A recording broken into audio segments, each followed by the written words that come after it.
Hey y'all, hi. Today I'm going to be building my own palette to dupe the vibes of all of the palettes on the market. So the last time that I filmed new makeup releases, I talked about how even though they might not seem like it initially, so many of the eyeshadow palettes that have been released lately have had basically the same color story, even though some of them are a little bit lighter and some of them are a little bit more pastel and less saturated. They're all really running along the same lines. So today I'm going to build my ideal version of that palette with things I already own. It'll be a palette that I can use to do whatever I would do with any of the things that are new to the market without having to buy any of them. If this is your first time to my channel, then welcome. I'm Hannah. I love beautiful things. I love makeup. I enjoy reviewing new things. I like making purchases from time to time. Shopping for makeup is, of course, really fun, but I feel like playing with the makeup you already own and actually using makeup is even more fun. So if content that has that kind of balance sounds good to you, then please keep watching and subscribe, and let's go ahead and get into the meat of the video.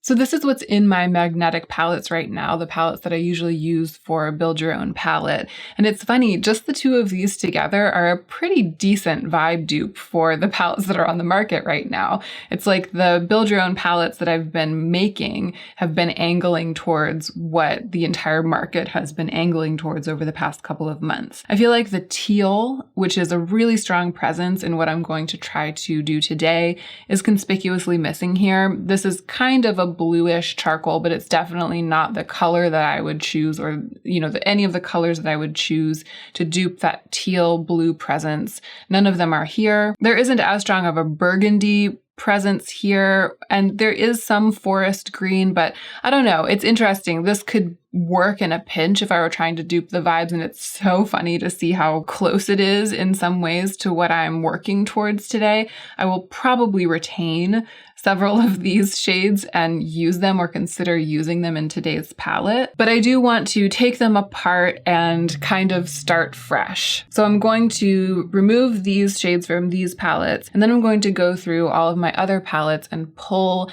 any eyeshadows that I think might belong in today's BYOP.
I just want to pause quickly here to say that I'm noticing that the gold palette has a lot in common with this color story. So if you've been attracted by the new Byredo palette, the new Nabla palette, possibly even some of what's offered by the Hindash Monochromance palette.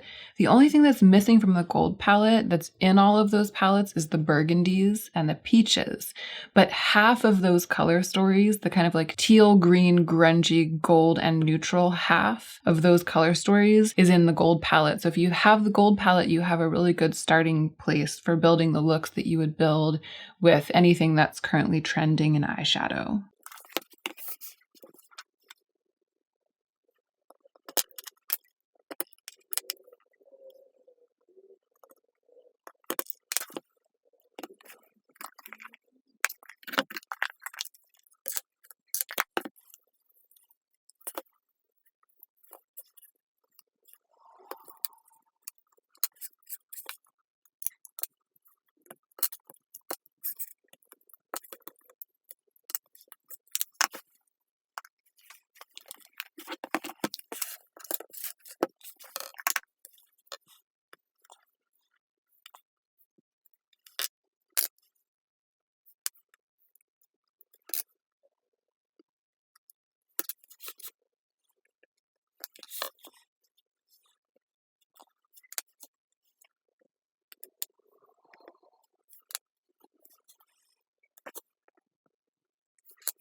Pausing again to comment, and I think you can tell just by looking and by what I've done here, but the ColourPop It's a Mood Mega palette also has a lot to offer when it comes to this color story. I mean, I actually feel like it is most of the way there in terms of being a vibe dupe already for the kinds of palettes that are currently trending. If you have this palette, then you can do anything that you would do with any of these palettes, pretty much. It doesn't have all of the pastels of the Natasha Denona pastel palette, but it has a lot. It has a lot of the color combinations that we're seeing.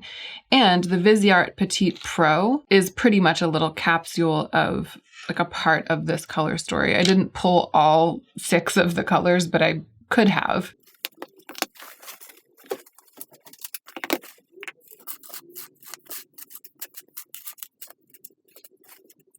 Okay, so this is the starting point. This is really exciting to me. I feel like it does represent a lot of what I see in the collage of palettes that I was referring to in that video about how all of the palettes have something in common. But strangely, when all of the colors are isolated from the palettes, from the individual palettes, and put together like this, it's almost like it's more than the sum of its parts, and it's giving me something more than any one of those individual palettes could. Sorry, someone started calling me and it's chaos in the house. I don't even remember where I left off. I think I was saying that this kind of excites me, this group of shadows, in a way that goes beyond my interest in the color story that I see on the market, because there's something about the way that they're all speaking to each other here. And there's also the fact that these individual eyeshadows, each one of them is an eyeshadow that I have personally selected to keep, to own, that I have decided is worth taking up space in my collection. So each individual shade and each individual combination of color and texture is something that I prize, that I really value, in most cases more than I would value something that's new, because these are things that I chose, whereas the stuff that's new to the market is just what happens to be being sold by brands right at this moment in time. So this is like my optimized, elevated, hand-picked version of the color story. Looking over the eyeshadow palettes, I think that this probably has the least in common with the Natasha Denona pastel palette, which is fine because it's the version of this color story that I would be the least likely to use over and over. But there are a lot of colors in here that match the colors in there. I think I'm conspicuously missing like a lime green, a really, really bright lime green, and a very, very pale blue, a more pale blue. I do have some colors like that. If I decide that I need a limier green, I can dip into one of these 3 palettes. None of these 3 palettes has removable pans. The pans are all glued in for these 3 palettes, so I can't take the shadows out and add them to my custom palette. But if I need to finish an eye look with one of those lime greens, I can get one easily. I sometimes get questions about depotting eyeshadows and how I manage to easily remove eyeshadows with this little depotting tool. So I feel like I should just mention here that the ColourPop palette, the Viseart palette, and the Natasha Denona palettes, they all have removable pans. They don't have glue. The palettes are magnetic and the pans are just magnetized in. So they're designed to be easily removed with a tool, rearranged and popped in and out. Not all palettes are like that, but all of the palettes that I'm using to contribute to my custom palette today are like that. I like this so much that I think I'm going to use a bigger palette today. I can't keep all of these, nor would I want to. I do want to do a little editing to really refine the color story for myself, but I don't want to be confined to one of these smaller palettes and really have to edit it down. I feel like going big today, so I'm going to clean out this guy. Actually, I'm going to clean out this guy. I feel like going even bigger.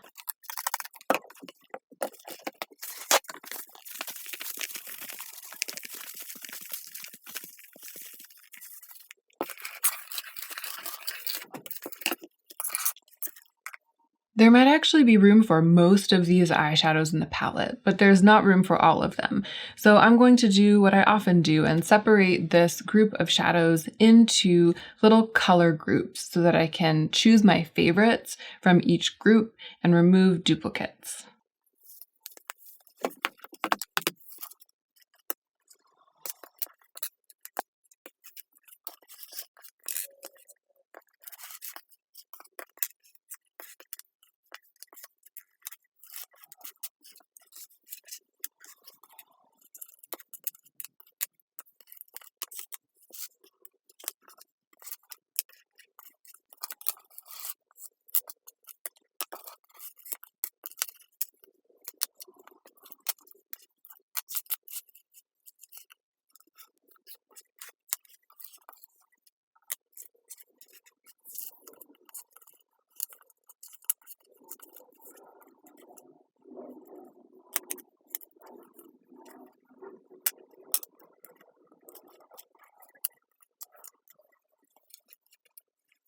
Okay, these may not be perfectly categorized, but at least it gives me some context, like something to work from. It gives me a starting point. But it's filling the workspace and there isn't really much room for me to work. So I feel like I need to start, actually, I need to make some space. I need to kind of scrunch these in. There, so they're not such tidy little capsules, but at least they're all kind of grouped together. I'm going to start by picking out the shadows that I know that I want to include in my palette. And I'm going on a combination of instinct, like when I was pulling shades for this initial pool, there were some that I was like, oh, I really, really want to use this. And that's actually more important to me than making sure that my final custom palette matches the inspiration. The thing that I'm doing, the reason I'm doing this is to inspire myself to use my eyeshadows and to create beautiful looks. So the shadows that are here that I'm the most excited to use right now, the most viscerally excited, they're going to be the first ones in, whether they match the theme perfectly or not.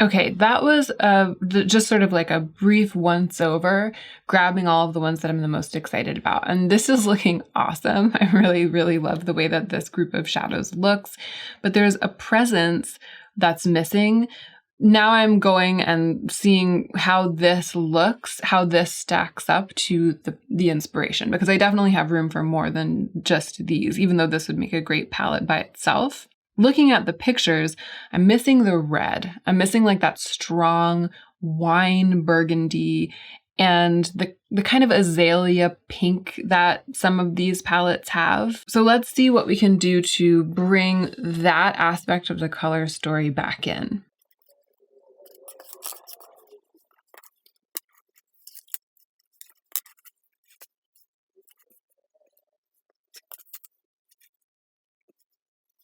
That has pretty much done it. I feel like we could use more variations on teal because there are so many different teals in all of these palettes. And I actually do have a lot of different teals and I have room for them, so why not?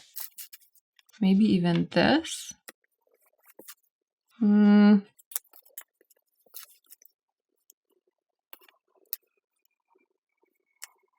This really changes it, this blue. I think that including it, it's actually more blue than almost anything that we see in any of these palettes. I think that it's taking it away from the inspiration. The teals in these palettes are really, they go from dark forest green to kind of a baby blue. So it's almost like they go between these two colors or even these two colors, but they don't ever get this blue. So I'm going to keep that out. I like this. I'm going to go ahead and put these into the palette and see how it looks.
Okay, so I like how this is going. I know that for some people, it's really crazy making to see pans put into a palette that aren't symmetrical or don't align.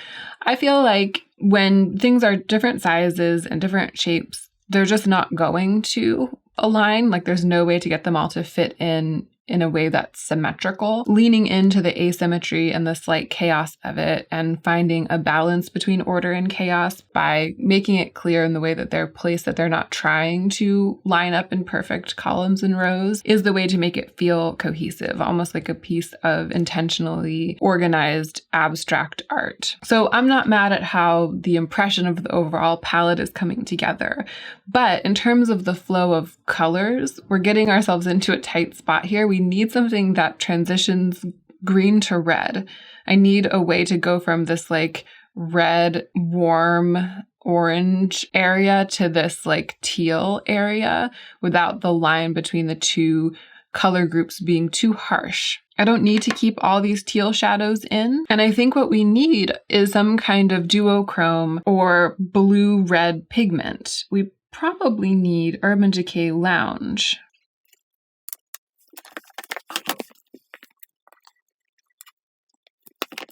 Yes, here we go. So this is Urban Decay Lounge, and this is Rage by Luxie, and both of them are teals that have a red flip.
Okay, it was a bit of a mess. It was a challenge, but it really came together, and I love how it looks.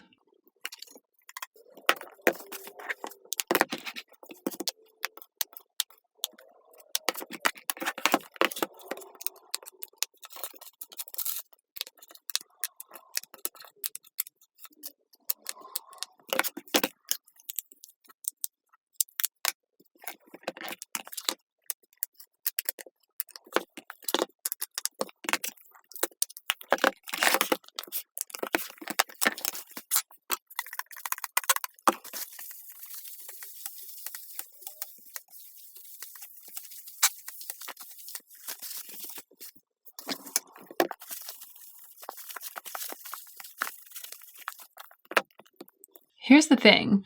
Somewhere along the way, I kind of forgot about the inspiration, and I just started organizing these beautiful shadows pretty much in rainbow order and getting excited about using them to create the eye looks that they inspire me to create. Looking at the collage of images, I definitely see almost every eyeshadow from the collage represented here. So if I look at a picture of the Hindash palette and I think I want to use that purple, there's purple in here that I can use to create a similar look to the look I would create with that purple. If I look at the Byredo palette and I'm drawn to that lovely murky teal in the middle row, there are plenty of options for that lovely murky teal. I have all the burgundies represented. I have all of the taupes represented. I have that bright pop of pastel periwinkle. That's an eyeshadow color that I really like, even though I don't use it very often. And I even have the textured old golds of the ColourPop palette. When I put them all together, I feel like I have a slightly muted grungy rainbow. That's a color story that I really enjoy. And the fact that that's what this ends up looking like kind of tells me why the color story that's trending in the eyeshadow market right now is attractive. Because in its way, it's a slightly murky, grungy rainbow that elevates the teals and in some cases the purples, and doesn't have much bright, warm-toned yellow or orange, which would probably make it look much more like a rainbow. And it also doesn't have much green, like true green. Actually, I think that the presence of true green, that's what's missing from this color story that would make it really look like a real rainbow. Like a leaf green. If you just bring in the packaging of this palette and imagine adding a color like this, you can see how much that would immediately make it like the true red, orange, yellow, green, blue, purple rainbow. I guess there isn't that much true blue either. So we're missing like primary blue and and true leaf green, sort of like the yellow greens. Those are the only omissions from the rainbow, basically, for this color story. And I'm fine with that because I don't use those colors of eyeshadow very often. If I'm going for color, I'm definitely more likely to go to purple or teal. That's why I have more of those kinds of eyeshadows in my collection of singles and among my palettes. Basically, I've ended up with something that at first glance doesn't really look like any of these palettes. It doesn't look like the Byredo palette, doesn't seem to. It doesn't really look like the Nabla palette, the Hindash palette, the Natasha Denona palette. It doesn't look like any of them, but I could use it to get the looks that I would want to create with any of them, and I really love it. Let's swatch it out.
And that's it, y'all. There are 38 shades here. It's a 38 pan eyeshadow palette. I'm really excited to work with it. And I'm curious to know which eyeshadows are like jumping out at you as the ones that seem the most exciting. To me, this one, when I swatched them, some of them really came alive. This mustard right here, which I'm pretty sure is Dijon from the Natasha Denona gold palette, distinguished itself in the swatching. This like murky, blackened, creamy charcoal metallic really excited me when I swatched it. That is from an old Juvia's Place palette that I depotted a long time ago. That's that big round shadow right there. The purples I'm really excited to use. I surprised myself by being really excited to use those purples. And then I have to say the kind of glowing pastel periwinkle matte. That's a Lethal Cosmetics eyeshadow. That one is really exciting me right now too. And it might be because I just filmed my video about makeup trends that I'm excited about. And one of the trends that I'm seeing is like bright colors all over the lid, a simple wash of pastel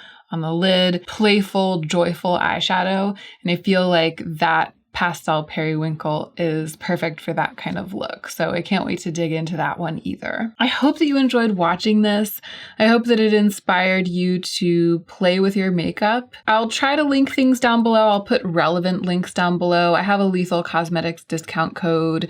I will link the ColourPop palette that I used. But the point of this isn't to replicate my collection. The point of this is to revel in what you already own, celebrate what you already own. It is surprisingly gratifying, and if you haven't done it before, I hope you'll be surprised by how satisfying it is to play with what you have when you're wanting to buy something new. A lot of times that desire to make a purchase just melts away when you spend time swatching and playing with your makeup. Thank you for watching. Thank you for being here. And don't forget to take extra good care of yourself today so that you can be the most effective version of yourself as you do your work in the world.